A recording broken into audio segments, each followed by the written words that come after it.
udah. Allah.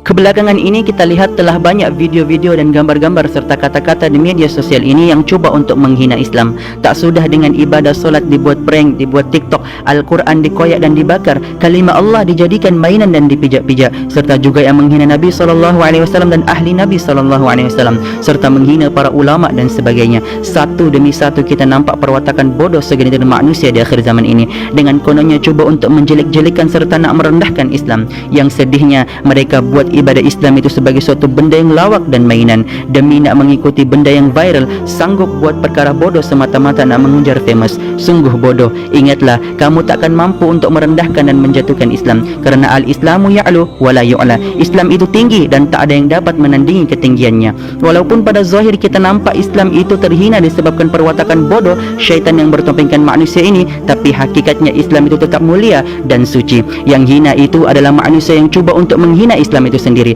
Sudah guna nikmat Allah, duduk di bumi Allah, tapi kufur dan tak tahu malu.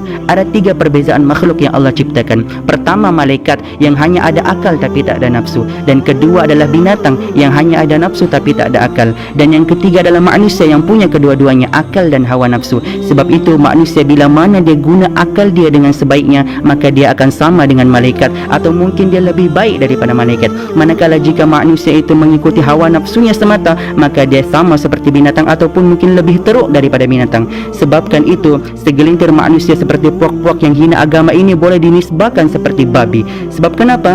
Babi kita maklum tahu binatang yang tak ada akal, maka ia sama juga seperti puak-puak ini yang zahir sahaja manusia yang ada otak, tapi hakikatnya sama seperti binatang yang hanya ada otak tapi tak ada akal. Maka nyata apa yang pernah dikatakan, manusia akhir zaman ini akan ada yang mengikuti kaum yang kufur sebelum ini, sejengkal demi sejengkal, sehasta demi sehasta, hatta jika masuk ke lubang biawak sekalipun mereka akan ikut. Maka dari itu ingatlah, takutlah kamu kepada Allah Subhanahu wa taala dan bertaubatlah selagi masih Allah beri peluang, kerana setiap apa yang kita buat di dunia ini akan dipersoalkan di akhirat kelak.